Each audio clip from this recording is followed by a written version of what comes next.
All right, welcome Bears fans to another episode of Picks for Polls presented by the Bear Report and Blue Wire Pods. My name is Andrew Freeman, and of course, I'm happy to be joined by my co-host Usayd Koshul. We were recording this episode on Wednesday, September 28th, following the Bears getting their second win of the 2022 season, beating the Houston Texans 23-20 on a last-second field goal attempt. Usayd, this was a game of lots of ups and downs, and I kind of described it in a tweet I had right after the game where it kind of was like one of those things where I haven't felt like this awful about a Bears win in a long time. It was just like one of those bizarre feelings, but we're going to get into a lot of that today and a lot of discussion on breaking down this game that just happened specifically as it pertains to the offense. But before we get into it, Usayd, how you doing today, man? Yeah, I'm doing well. You're right. Season's kind of moving fast here. Hard to believe we're already in week 4. Seems like just yesterday we were kind of already going ahead and talking about the Bears 49ers matchup in week 1, but that seems like such a distant memory ago. Seems like forever ago, actually. But, this was, you're right, one of those games where it was certainly so weird. Specifically because I think that when you look at things, right, this isn't like when you look at the Bears 49ers game, right, you could say it was a tale of two halves, okay, because the Bears played so bad in the first half and then didn't or came out firing in the second half. Then you look at kind of the Packers game, it was the same thing. The Bears were in it until they started making critical mistakes. And you look at this week 3 game, and it's like this was, I think, the perfect opportunity for everything to start clicking. And that necessarily did not happen. No, it did not happen. I mean, the Bears still come out with the win. They were dominant in the ground game on offense. 281 rushing yards. Khalil Herbert, he had a huge day in this one. I think he had 157 yards rushing. Like David Montgomery goes down early in the game. Khalil Herbert steps in, and it's like nothing ever happened. Herbert was awesome in this one. The run blocking was really good in this game. And then defensively, like they weren't great in this game. Like I feel like Davis Mills was able to get some pretty big completions on them and move the ball on them quite a bit, which is saying a lot, considering that it's Davis Mills is the opposing quarterback. But the thing with Davis Mills is he's going to put the ball in harm's way, and that's what he did. They were able to pick him off, 2 critical times.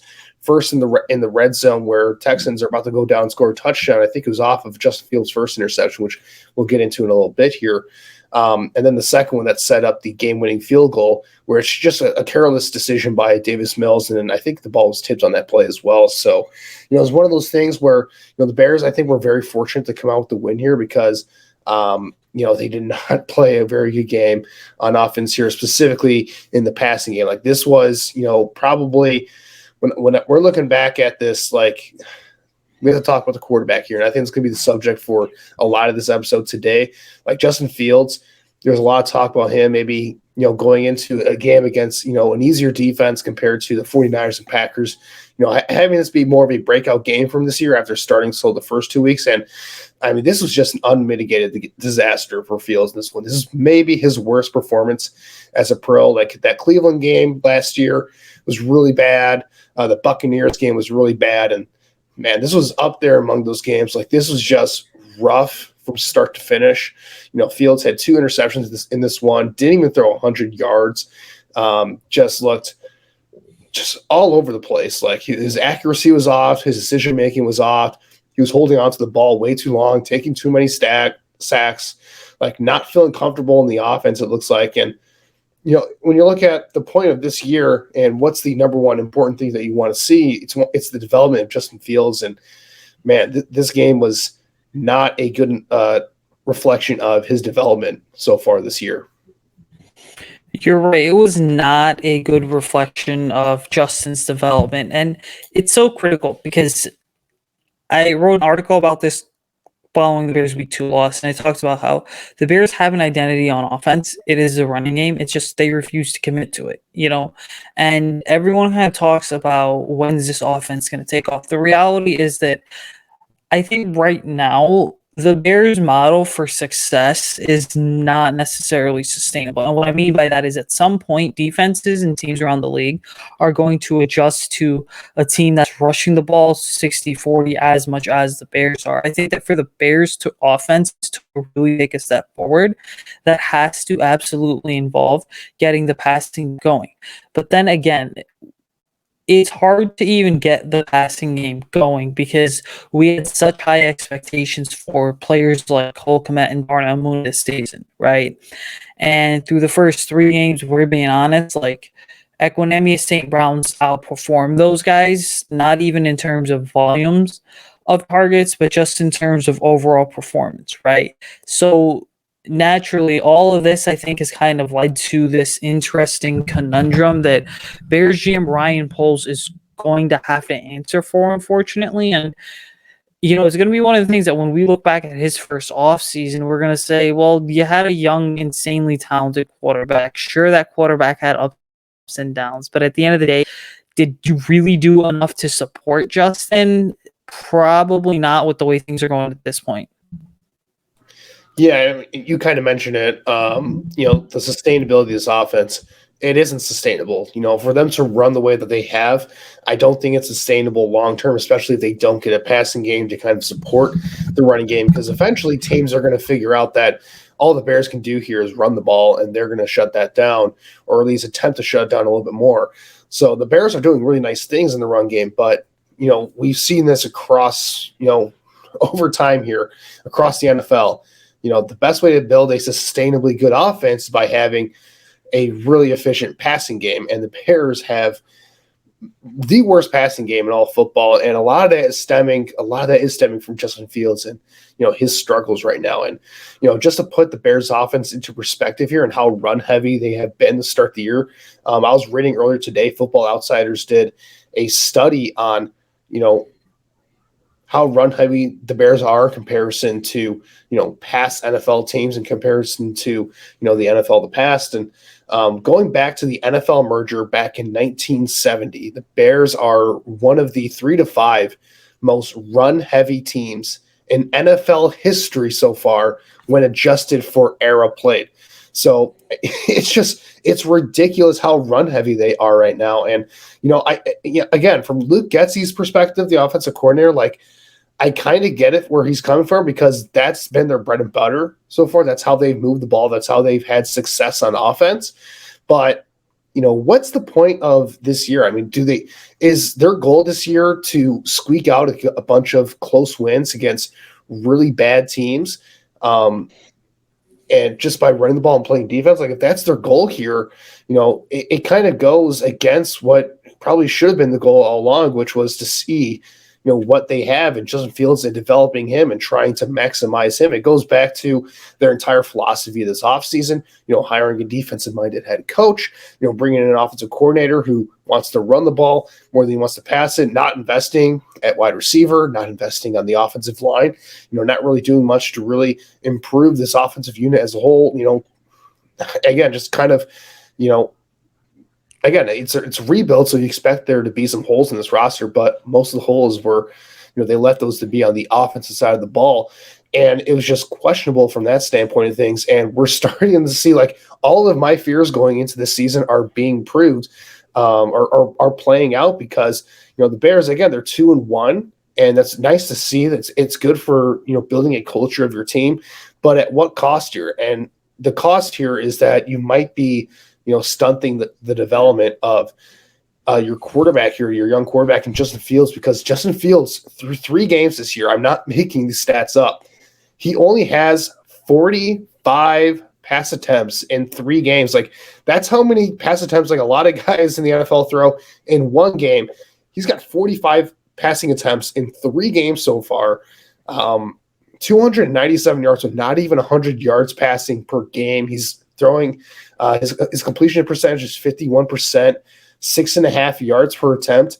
And, one of the weirdest stats here, or one of the most damning stats I will say about his performance so far, adjusted net yards per attempt, 1.73 adjusted net yards per attempt. So everything is bad here. So they're not letting him throw the ball. They clearly don't trust him with the play calling, and he's not performing well with the limited passing opportunities that he does have. And, it's one of those things where everything is bad right now. The receivers are bad. The offensive line and pass protection, like their run blocking has been good so far, but the pass protection has been bad so far, and Justin Fields, he hasn't been good. He's not trusting his protection. He's looking to run at the slightest hint of pressure. He's not seeing the field very well. He's not anticipating throws. He's not accurate when there are throws to be made. And when there are guys open, the rare times there are guys open, he's not seeing them. He's not trusting, his receivers to get open right now. And it's just one of those things where you're looking at a worst case scenario where the Bears are, because of the way that they built this team and the way they want to win this year, or they want to play this year, where they want to run the ball a ton. And, they have a defensive minded head coach who's going to, want to have good defense here. And they're playing a bunch of bad teams on the schedule. Yeah, they might sneak, 7 or 8 wins in, but, you're not going to get many answers at the quarterback position. And if you do get any answers, they're probably going to be negative answers as to whether he's the guy moving forward. And so far, you're starting to get to that point where Justin Fields is in danger territory right now because he has not looked good whatsoever. And if there's anything to say about his development, is that he has regressed immensely since last year. It's such a fascinating topic to explore, right? Because if you go back and I think you look at all the quarterbacks that the Bears have drafted over the last 2 decades, I mean, there's no doubt that coming out of college, Justin's probably right up there with being the most talented. You're talking about a 2-year starter that destroyed Clemson, played in the national championship game, ended up losing to Mac Jones and the Alabama Crimson Tide. But I think that Justin's legacy was so much bigger than that. If you were sitting here last year and you were talking to me about Justin, his development, I would have told you that the big things are that he needs to go ahead and he needs to kind of get the ball out faster, number one. But number two, he needs to stop being so overly aggressive. Because when we look at Justin at Ohio State, what was he doing? I mean, it was always a short to deep passing offense. Now, when you look at it, last year was kind of training him to go short to deep, right? Especially because he didn't have his buddies in Garrett Wilson and Chris Olave throwing him the ball. But this year, I think what I see more than anything is a quarterback who's not playing with confidence, a quarterback who's incredibly hesitant, a quarterback who panics and just uses his life as his best asset. Just both a good and bad thing depending on the situation. And then overall, just a quarterback right now who does not understand the speed of the NFL game. Now, there's 2 things we have to know and understand here. Part of that, I think, is the core around him. I mean, let's be honest, this is not a good core, right? You're looking at the playmakers, like the running backs are your best playmakers. Darnell Mooney popped off last year, but if we're going to be honest with ourselves, I mean, defenses have a full season of tape on Darnell Mooney and what he can do when he's not fully accounted for, and they've adjusted, I think, really damn well. And then Cole Kmet, you and I have stated many times over the last 3 years, like, he's just been the biggest disappointment this year, and the same issues I think that pop up with Cole were the same issues we were talking about 3 years ago when he was drafted. He's a tight end that's got average hands. The only thing he really brings is size. Separation is not a big thing. He's got frame too. You're looking at a player that's not the best route runner either. And then he doesn't have breakaway speed like some of these other top tier tight ends do, like a Travis Kelce or a George Kittle. And so naturally, all of that has kind of just created this mess of a conundrum. And Justin's the one who's kind of getting the brunt of it. Now, the other half, I think, is also you have to absolutely point the finger at Ryan Poles. And I say that simply because you and I have defended Kyler Gordon, Jaquan Brisker immensely. But also, at the end of the day, I think it's becoming very clear now that while Gordon and Brisker are great and you're going to expect them to be great players, I mean, look at how George Pickens has popped off in Pittsburgh. Alec Pierce, even in Indianapolis, another solid option. You had Velus Jones Jr., who was immensely overdrafted.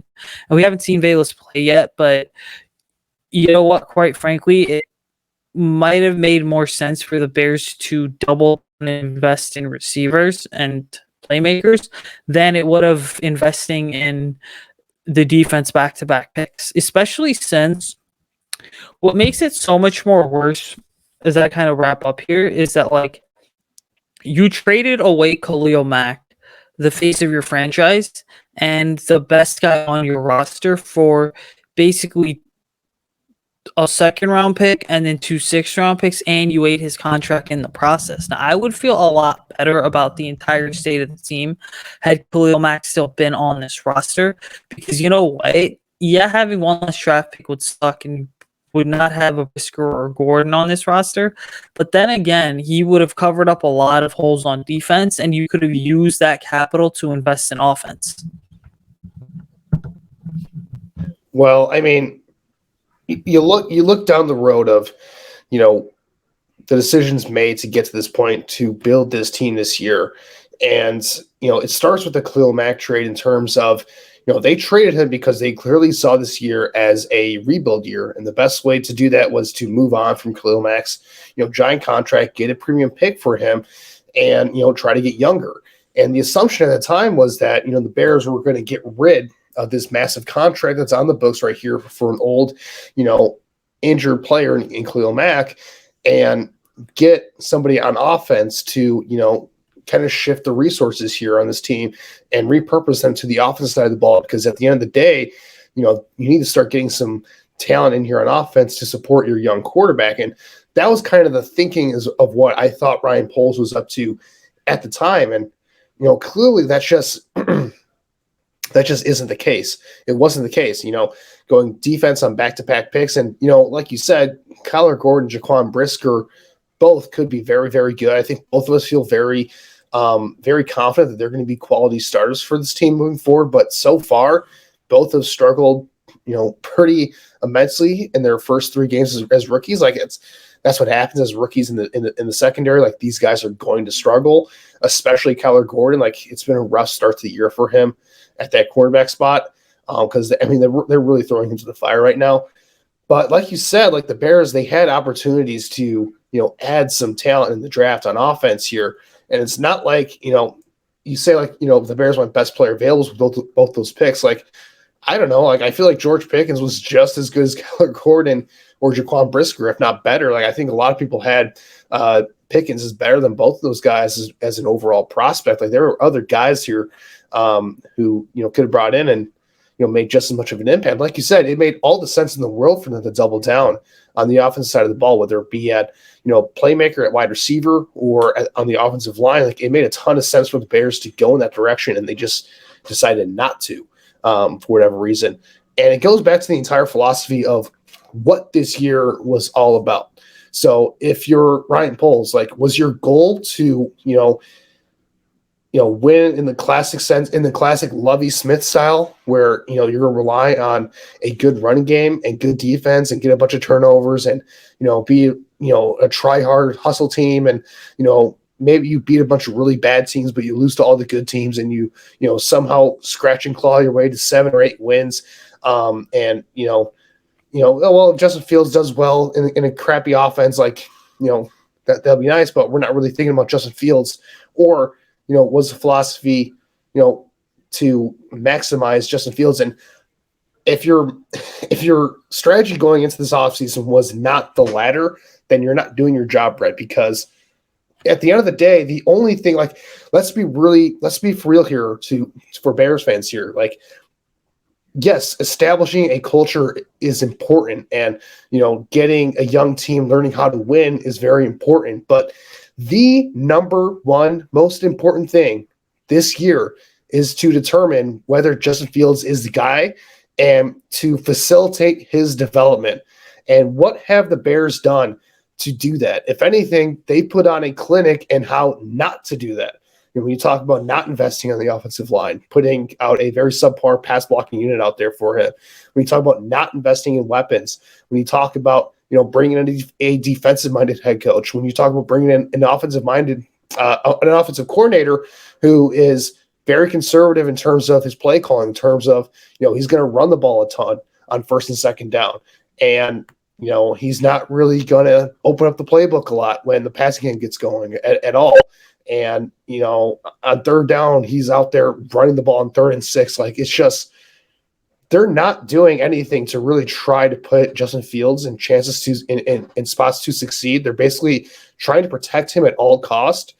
And that's not how you develop a quarterback. The best way to develop a quarterback is to let him go out there and throw the ball and get reps in and, go out there and make mistakes. Because guess what? If he makes mistakes, so be it. Give him the opportunity to make up for those mistakes and learn from those mistakes. And you're not going to do that by having him hand the ball off, 30, 40 times a game. And I get it from Luke Getsy's perspective that, again, the run game is doing very well right now. But how sustainable is that over the course of a 17-game season? How many games are the Bears going to win off of a running game where they're going to get 200 yards rushing in a game? Like, it's not going to happen very often. So they're doing very well in the run game like right now, but it's just that's something that's not going to last right now. And they just got to be stop being so conservative with this. You go back to the 2-minute situation before halftime, where they could have been a really good situation to go on there and see what Justin Fields has in a 2-minute drill, to really air it out and see what he can do. Because again, he was having a rough day, but you never know with a good 2-minute drill, that would be a good opportunity for him to get some confidence back and maybe get him going a little bit. And instead, they just tried to run the ball. They just tried to run the clock out going into halftime, even though they weren't getting the ball back in the second half. So, it's stuff like that just really bothers me. We could talk about this all day about the lack of investment. Like, you look at their receivers right now, like their leading receiver right now in terms of receptions is David Montgomery with 5 receptions. Their leading receiver in terms of yards is Equanimeous St. Brown with 77 yards. I think the Bears are the only team in the NFL without a receiver with more than 100, with less than 100 yards receiving. Like, they're the only team without a 100-yard receiver through 3 games. It's pathetic. So this passing game, it's a joke. And again, I'm not taking all the blame away from Justin Fields, because I think when you look at the tape here, like, Justin Fields is a huge problem right now. Like, he's not playing good football whatsoever. Like, I have to say that up front here. Like, Justin Fields has, if we're being honest here, he sucks so far this year. Like, he's been very bad. And I don't want to, de-emphasize that in the conversation. Like, the Bears have failed Justin Fields, and Justin Fields has failed himself with the way that he's played. So let's not get that lost in the conversation. But again, it goes back to this offseason and what the philosophy was going into this thing. And, the Bears, they did not try to do their best to maximize Justin Fields. And unfortunately, we're starting to see the consequences of that play out this year. And it just raises a lot of questions of, what the point of this year is at this point. Yeah, and adding on to that, at the end of the day, look, every regime that was hired this year, whether it was a coaching staff or a front office, everybody sort of had a specific vision in mind, right? Well, with the Bears, things are completely different because they kind of sold the entire fan base on these false promises that existed. And what do I mean by that? I mean the simple fact that you traded away Khalil Mack, and then you didn't bring back Akeem Hicks, Danny Trevathan, Bilal Nichols, Eddie Goldman. You failed with the Larry Ogunjobi signing. You didn't want to go as high as 8 to 10 million for players like Juju Smith-Schuster and DJ Chark, who, by the way, DJ Chark's thriving in Detroit, so that's just a completely separate side. But you didn't want to, dip in free agency. Then your whole thing was, well, let me go ahead and let me just invest in a guy like a Byron Pringle and an Equanimeous St. Brown, Tajay Sharp along the way. Oh, and David Moore. Can't forget about him, right? Then in the middle of all that, you had the NFL draft going on. And it's like I said, the league is moving towards offense first anyway. And good teams consistently invest high picks into the offense. Now, if you look at the 39th and the 48th pick, there weren't really any top tier offensive linemen available, but there were some. Sorry, been up since like 4 a.m. But there were some really good receivers available. You could probably even argue another playmaker or two to just give to Justin. But I also think that getting away from round 2 here, when you look at the Bears' approach on day 3, like this is a team that went into day 3 and had like 2 or 3 draft picks total, right? And then all of a sudden, you trade back consistently and you come away with 8 total draft picks. Well, you probably could have used some of those on finding receivers, but instead the Bears invested some of that into a offensive line and a whole bunch of rookies. They invested one of the picks into Trenton Gill, the punter, another one into Treston Ebner, the running back, and so you're beginning to see the ramifications very quickly. And guess what? Like, here's what I think is going to happen.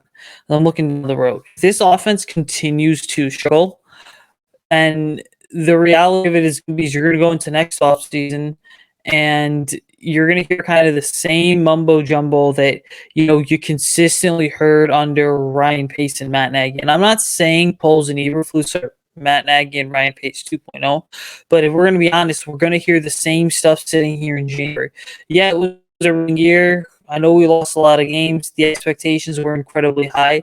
We know we need to do better. We're going to be aggressive when it comes to attacking this roster, when it comes to free agency, and we're going to go ahead and we're going to build through the draft. But the reality is that, the Bears have established this reputation as an organization for being one that is all talk and no show, is pretty much what it is. And guess what? Like, I understand when Ryan Poles was hired, he was the golden child in Chicago. I understand that with Matt Eberflus too. But at the end of the day, like, NFL stands for not for long too. So they've only got so many amount of years to even build this thing up, even though we don't know how long they're under contract for because they don't want to disclose it. But if the change needs to be made, a change is going to have to be made. And it's not me saying firing Poles or Eberflus. It's that there's other changes that could take place that are going to warrant finding a new direction. Yeah, I'm not going to get ahead of myself in terms of saying that, Ryan Poles and Eberflus, Matt Eberflus are, destined for failure right now, because it's certainly, again, they're 2-1 right now. And I get, we've been super negative in this podcast. We're going on 30 minutes and it's all been just, I feel like it's just bitching about the offense and the offensive direction. But I mean, if we're going to look at positives here, like the Bears are 2-1 and they've gotten absolutely nothing from their passing game. So if you want to count that as like as an accomplishment so far, like you certainly can point to some positives there. Like I think, Ryan Poles, I'm not going to complain about his day 3 strategy. Like I think that was all fine. Like Dominic Robinson looks pretty solid. Like Braxton Jones looks pretty solid for a 5th round pick. Like there are some positives there. I'm not going to, dog him for that. I have a lot bigger issues with Ryan Poles' offseason besides what he did on day 3 of the draft. But I mean, you talk about changes right now, and I think, we've talked about, the failures of this offseason. But now we have to start talking about the failures of the quarterback here. And, we've alluded to Fields and his struggle so far, the lack of development, like the stat profile is not good. Like I think Pro Football Focus, his PFF grade right now, they have him with a 43 PFF grade, which is like really, really bad. Like it's alarmingly bad. And again, my entire thing, going into this regular season, like even without, with the knowledge of what happened in the offseason, my entire thing was, okay, like they're not surrounding Justin Fields with a ton of talent right now. And clearly they expect him to, they're not expecting him to light the world on fire this year. I think that's what the expectations was going into this year anyway. But, my entire approach to Justin this year was, as long as, he's not alarmingly bad, let's see what he is in year 3 with, hopefully they do a bit more to support him in year 3, and let's see if he's the guy or not. But now we're getting to the point, and I'm shifting the conversation back this way because we have to talk about some draft stuff moving forward as it relates to this subject. But now we're 3 games in here, and Justin Fields, it's starting to get to that point where his performance is getting alarmingly bad right now. And it's one of those things where I look back at last year and I felt almost as if he was getting, he was progressing more and he was showing more flashes and more signs of positive development under Matt Nagy, who we know did absolutely nothing to really develop this guy. Like, we pretty much know that Matt Nagy just didn't want to play Justin Fields at all last year, didn't give him any training camp snaps with the first team, and was very reluctant to put Justin Fields out there because he wanted to start Andy Dalton to save his job. And, Justin Fields was able to show, I think, some signs of growth last year despite all of that. So it's just odd that we go into this year with Justin Fields. He's the guy the entire offseason. Like, I know they've done a ton of work with his mechanics and whatnot. And, to see him struggle like this, like, it just feels like he hasn't gotten better at anything. And if anything, he's gotten worse in a lot of the things that he needed to work on. And, you kind of talked about it, like, the pocket presence, holding on to the ball a ton.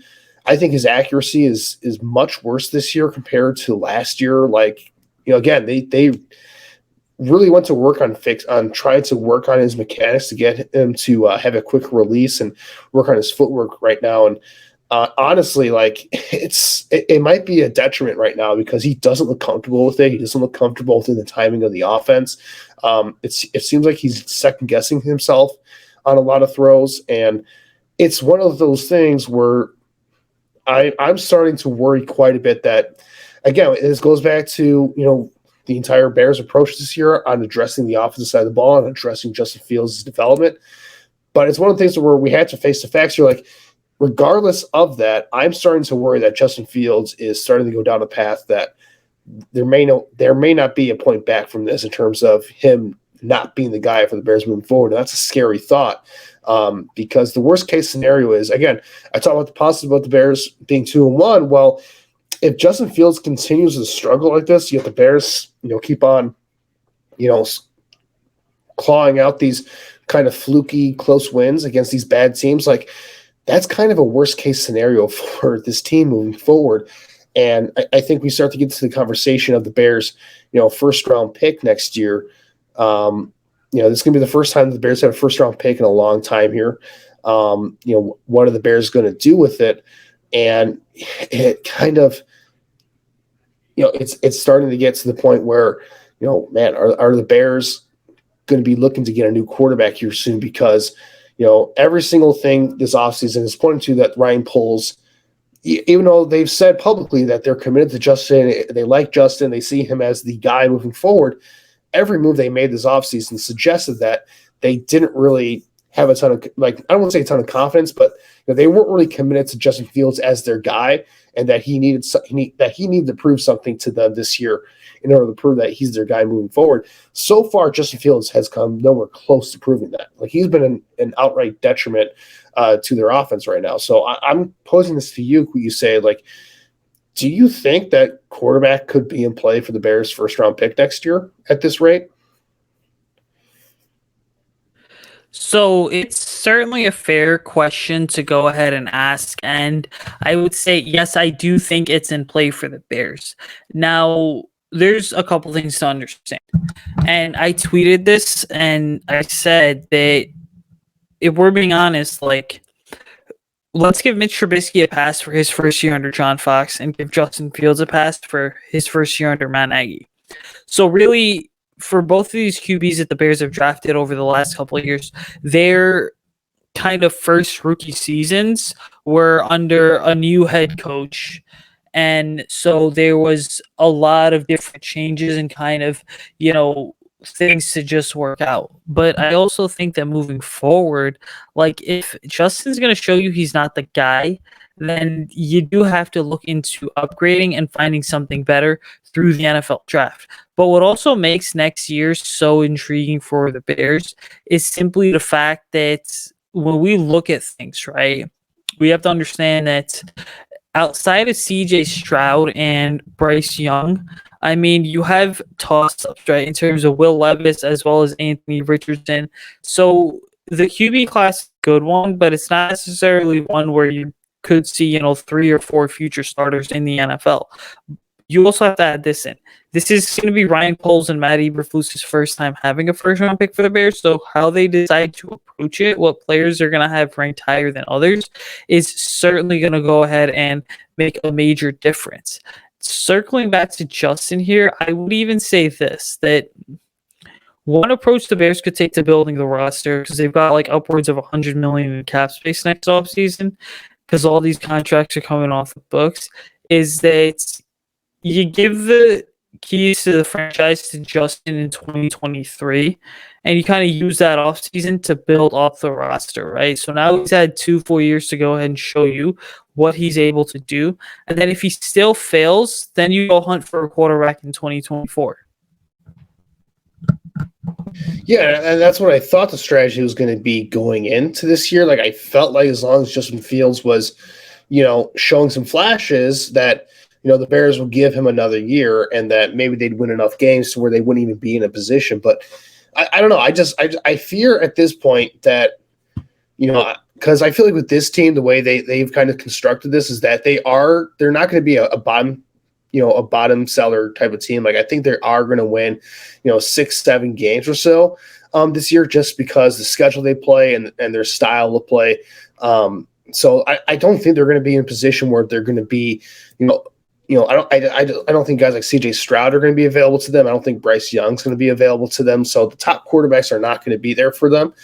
But the thing is, like, if they're going to do, like you said, where Justin Fields, they're going to see if he's their guy in 2023 and they're going to load the roster around him and see what he can do. Like, that's all well and good. But he has to show something this year, I think. And so far, like, he's shown that, he can't even like Justin Fields, like, if we're being honest here, he's been the worst quarterback in football. He's the worst starting quarterback in football, at least this season. Like, it's not even close. Like, he's been really bad this year. So if you're like from the Bears perspective and you're seeing this, like, I don't know. I just don't think from what they've seen so far, that Justin Fields has shown them any type of give them any type of confidence in his ability to go out there and be the franchise quarterback. Now, can he turn around? Absolutely. Like, I'm not giving up on Fields right now. Like, I feel like there are some things to build off with. Like, he's such an incredibly talented player, and I think he's got, the leadership qualities you want. I think he's, I hope he has the mental toughness, because right now, just looking at him, like, you look at him in that Houston game, he looked like a guy who was kind of, beating himself up mentally. Like, he just did not look very confident out there.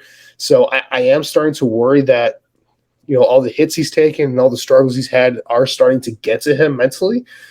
That's where I kind of that's my biggest fear right now with him, is that he's going to let this get into his head. And a lot of that goes to the fact that he's only throwing the ball, like, he's only getting like 20 times a game to actually throw the ball. So that's kind of a problem in and of itself. Like, you got to give young quarterbacks more chances, like, to actually throw. Otherwise, once they start making mistakes, like, if a quarterback sees that his play caller is not confident in him, then he's not going to be confident in himself. And I think that's one of the problems with Justin right now, is that he feels like he has limited opportunities to make plays. And so he's forcing a lot of things where, he feels like he has to make a play each and every single time he has an opportunity, because he knows that, Luke Getsy, he's just going to go back to the run game if he makes a mistake. And it's kind of what we're seeing play out. But yeah, again, like, I think Justin Fields, he needs to show some development and develop it quick, if that's going to be the case, because, again, I don't think the Bears are going to be bad enough to get a Stroud or a Bryce Young, but I certainly think Will Levis is going to be in the conversation. And right now, he's probably the only other quarterback that I'd say is going to be a first round consideration for me. So, do you think, like, here's my thing. It's like, do I think Will Levis is as good as a prospect as Justin Fields was? Like, no, I don't. Like, I don't feel like Will Levis was as good as Justin Fields coming out of college. I don't think he has the same upside that Justin Fields does have. So it's like, you're in a tough spot if you're the Bears. Like, and that's one of my things that I'm saying in terms of, like, the worst case scenario part of this is that, again, like, the Bears, like, if they overachieve and get 7 or 8 wins here, and Fields looks like god awful like he has so far this year, you don't have a viable path to get a quarterback that's going to be, have the similar or better upside than what you already have with Justin Fields. And that just puts you in a tough spot where you may be forced to stay with Justin Fields without knowing whether he's the guy or not. So it's an interesting question. I think it's an interesting topic to discuss.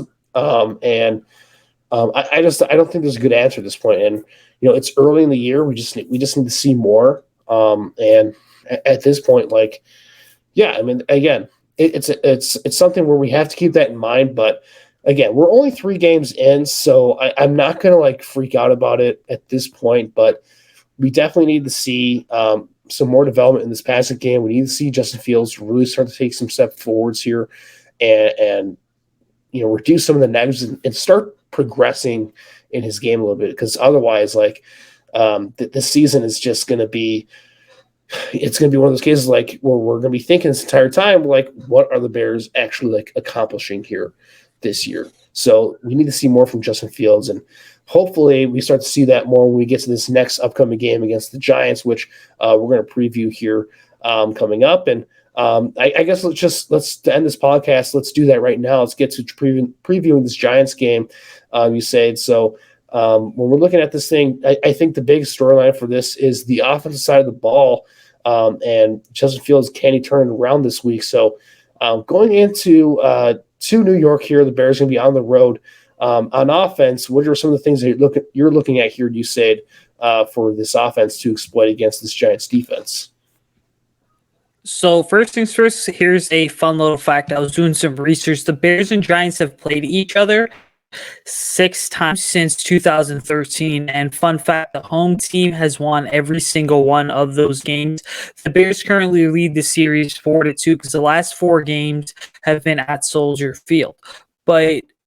Or 3 of the last 4, I'm sorry, I should say. But the point, I think, is that what I'm looking at from the offensive side of the ball is that can the Bears go ahead and this young offensive line, can you contain the Giants' edge rushers in Kayvon Thibodeau as well as Azeez Ojulari? I think that's such a critical aspect to being able to give Fields some time to go ahead and throw, but then also it's even more critical to allow the running game to go ahead and develop. And then the second thing that I would say is incredibly important is how do you get this passing offense going? The Giants don't have an elite secondary by any means, right? You could even argue that the Giants have actually had one of the worst secondaries on paper that the Bears are going to face all year. And so naturally that presents an opportunity for Mooney and Fields to get significantly on the same pitch, to also get Kmet involved, to give, some of these younger guys like an Equinemius St. Brown, possibly even a Velashon Jr. if he makes his season debut, a chance to really leave their mark on the Bears offense. Yeah, I think for me, the biggest, I guess, thing that I'm looking out for this Bears offense, like, obviously, like, Justin Fields in the passing game is the number one storyline. Like, can they get that going? And, it's one of those things where the Giants, I don't know if you watched them on Monday night, but, the Giants, you look at their run defense so far this year, they do not have a very good, like, their run defense is among the worst in the NFL this year. Like, the Cowboys on Monday night, they really ran all over them with a banged up offensive line. And the Bears, they have one of the better run blocking units in the NFL this year. Like, if there's any positives for, this offensive line so far, is that their run game has been, like, their run blocking has been really good. And I feel good about that matchup there for the Bears in terms of, I think they should be able to run all over these guys for the most part.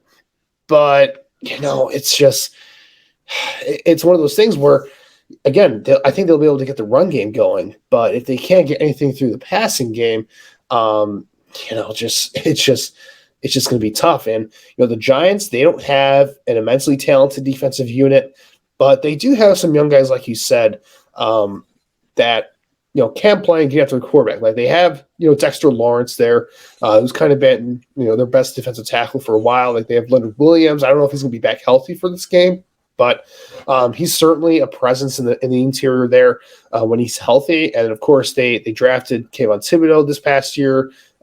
You mentioned Azeez Ojulari, who they drafted in the second round. I think, not this past draft, but the draft before that. So Ojulari's a talented pass rusher. They got both those guys back healthy this past week. And the thing that I'm interested in seeing for Justin Fields is how is he going to handle the blitz here? Because you look at Wink Martindale, he's the defensive coordinator for the Giants. He is one of the most aggressive defensive coordinators in the NFL at blitzing. And Justin Fields, when you look at his numbers against the blitz so far this year, Like they are like really like unworldly bad. Like he's been just god awful against the blitz so far this year. And I'm going to credit Bears blog man on Twitter here, who brought up some interesting stats here. And I'm just bringing over his tweet that he tweeted earlier today, and just going over some team blitz percentages this year so far. When you look at the Bears' opponents so far, like the 49ers, they only blitz 7% of the time. The Texans 22% of the time. The Packers 27% of the time. And then you get to the Giants. They're second in the NFL right now. They're blitzing almost double that of what the Bears have seen so far, 44% of the time. And why that's important is because Justin Fields, when you look at him and how he's performed when he's been blitzed so far this year, look at his PFF passing grade, 28.2 PFF passing grade when blitzed so far this year. So Justin Fields, like, that is a really, really bad grade for those who know anything about PFF grades. Like, that's like bottom of the barrel bad. When you look at his turnover worthy play percentage, 11.8%, like that's really, really high. So when he's getting blitz, he's putting the ball into harm's way, I should say, and just making a lot of risky, bad decisions. His pressure to sack percentage is 40%. So I think that means that 40% of his pressures are turning into sacks, which is not good whatsoever.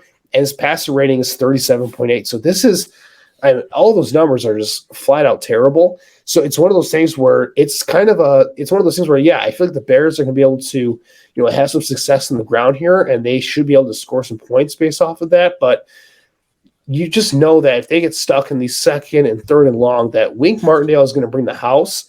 And I'm not sure if Justin Fields is going to be able to handle that based off of what he's shown so far this year. So the Bears, they better have a plan for that. Justin Fields needs to do much better about going up against the blitz, because if he doesn't, like, we're going to be stuck in the same situation that we had last week, where it's just going to be a slog in the passing game, and Justin Fields is going to struggle and put the ball in the harm's way. And it's going to be a lot of sacks, a lot of interceptions, and just not a lot of good football. Now, when I go to the defensive side of the ball, I think this is a much more positive situation for the Bears here, because they are going up against, it's kind of like a situation against like for the Bears going with the Giants defense. Like, both of these offenses are not good, and both of these quarterbacks so far are not good. Like Daniel Jones, he's one of the worst quarterbacks, starting quarterbacks in the NFL. The Giants, they have one of the worst offensive lines in the NFL. They have one of the worst receiving corps in the NFL. Like the only positive for the Giants offense is that they have Brian Dable as their offensive. Well, he's not their offensive coordinator, because Mike Kafka is their offensive coordinator, play caller. But Brian Dable, he's the head coach. He's kind of got his. This is kind of his offense here. And there's one positive for this Giants team is that Saquon Barkley looks good. That's probably the one major positive. But this offense, in terms of like the scheme and the play calling for the Giants, is pretty good right now with Brian Dable and Mike Kafka. So, when looking at this unit as a whole and this matchup here, what's the major matchup here that you think is going to be kind of the determining point for this Bears defense against this Giants offense? Well, I think more than anything, it's going to be, can the Bears defense stop Saquon Barkley? You're looking at a unit that, for the Bears defense, like you mentioned, is absolutely atrocious when it comes to stopping the run, and it's been a mediocre run defense so far. So can Roquan Smith, can Nicholas Morrow, can these linebackers key in on Saquon Barkley, kind of force him to the outside so that he's not necessarily breaking off big plays? And I think a second major key to the game is, can this Bears secondary hold up so that the pass rush is able to consistently get after Daniel Jones? And then can you also keep Daniel Jones in the pocket to avoid him from scrambling?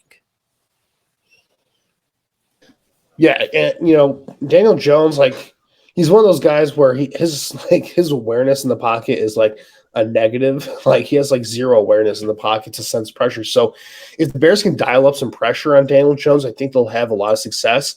You look at what the Cowboys were able to do, and again, the Cowboys have Micah Parsons and DeMarcus Lawrence. Like, they have two of the best pass rushers in the NFL. So I'm not like the Bears don't have that. Like Robert Quinn's fine, but he's kind of had a down year so far to start a slow year to start off. And Robinson and Gibson have shown some flashes, but they're not they're definitely not on Micah Parsons or DeMarcus Lawrence's level. That's for sure. But the Giants' offensive line is not good. I think they gave up like 35 pressures against the Cowboys. It's just something ridiculous. Like Evan Neal, the rookie right tackle, he's been really bad for them. Their interior hasn't been good. Like Andrew Thomas has been good on the left side, but otherwise this offensive line is nothing to write home about. So I think the Bears can, pressure Daniel Jones and, get some sacks, maybe force some fumbles, which has been something that Jones has had struggles with. I'm not afraid of the Giants receivers or weapons in the passing game. I think the Bears should be pretty good there. But like you said, shutting down Saquon Barkley is going to be key. And I think, making Daniel Jones beat them in the passing game is going to be key. So if they can kind of spy him, keep him inside the pocket, pressure him inside the pocket, do some of those things. I think that's going to be the key for the defense here. They can't let Daniel Jones get outside the pocket and start scrambling, though, because he is a threat as a runner. We saw that in that Cowboys game where he was able to pick up some first downs just by extending the play, getting outside the pocket, and then running for first downs with his feet and getting chunk plays there, kind of similar to what Justin Fields does for the Bears. And they can't allow him to do that, because if he starts doing that, that's just going to make things you're going to get to a point where the defense is going to be on the field for a lot, and the Bears, let's be honest here, they're not very good at sustaining drives. So eventually the defense is going to start to wear out with that style of offense that the Giants can kind of play on you. So you got to stop that. You got to, shut down Saquon Barkley. Those are kind of like the main things for the Bears on defense. So to wrap it up here, let's get to our predictions and X factors. So Usayd, for you, who's your X factor for this game? Who do you have winning, and what do you think the score is going to be? So X factor is going to be Justin Fields once again. Can he show us that he's able to rebound and just continue to be resilient in the face of adversity? I think the Bears are going to go on the road and steal this one 23-17. I think that Chicago has a slightly more talented roster, and the simple fact is that the Giants are kind of going through a transition here simply because Daniel Jones is not the guy, and so Brian Dable is just using whatever he has at QB to get by this year, and Dable as well as GM Joe Shane, they're going to be scouting QBs next year and drafting guys.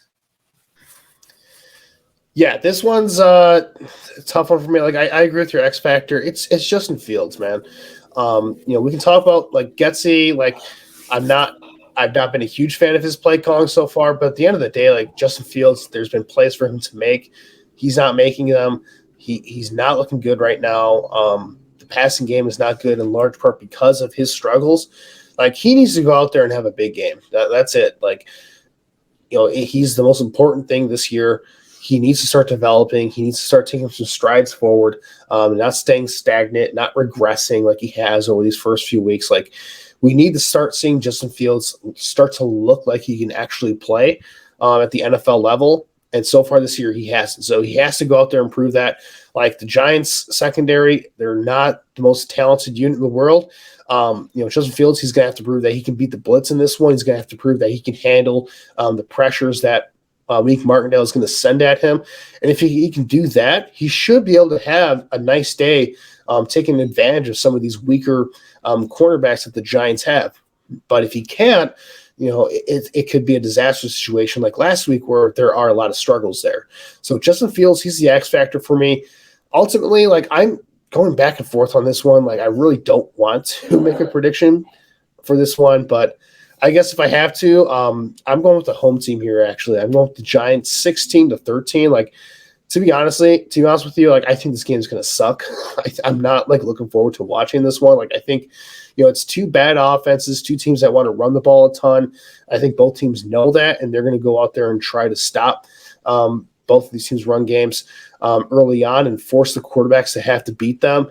And, Daniel Jones, as much as I think, like you said, he's not the guy, he's not good. Clearly the Giants are going to be moving on for him next year.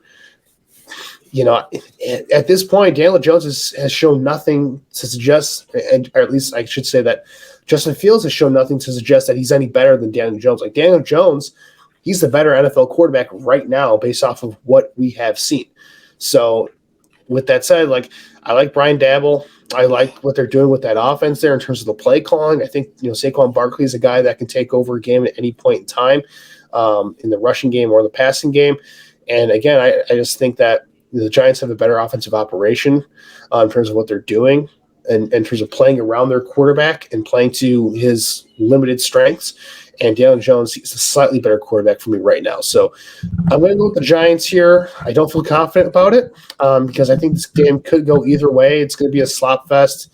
I think there's going to be a lot of bad play out there. But ultimately, I don't see the Bears getting a win on the road here. Young team, going to struggle a bit in these road games. So that's why I'm going with the Giants here.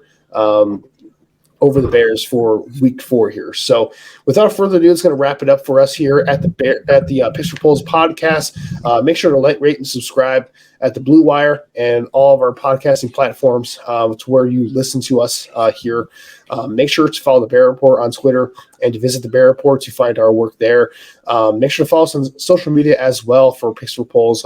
Our Twitter handle is at Picks Polls. So make sure to give us a follow there for draft updates and college football updates on the weekend on Saturdays. Or we're going to be watching some college football on the weekend.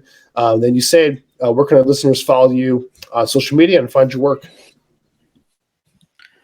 Yeah, guys, you can follow me on social media at Usayd Koshul. You can find my work on the Bear Report. I will have my first 2023 NFL mock draft dropping on Friday, September 30th in the morning. Yeah, absolutely. Make sure to give Usayd a follow and check out his upcoming mock draft. Never too early to have some mock draft action out there on the Bear Report. And then as for me, you can follow me on Twitter at AJFreeman25. You can find my work on the Bear Report as well. Make sure to check out my Tracking the Trenches series. I have a lot of fun putting that together, checking out how the Bears do in pass protection and their pass rush, checking out, giving you guys a little bit of a statistical analysis on how the Bears are doing in the trenches there. So always fun engaging with fans who dig that series. And if you do dig that series, make sure to like and comment there as well. So with that said, that's going to be it for us here at Picks for Polls. It's going to be a very interesting weekend, I'm sure, for the Bears here. And on Bears Twitter, it's going to be very eventful. And hopefully the Bears, they can prove me wrong at least, prove Usayd right, and come out of this weekend with another win here. But until next time, Bears fans, have a great and safe weekend and bear down. Hopefully the Bears get that win.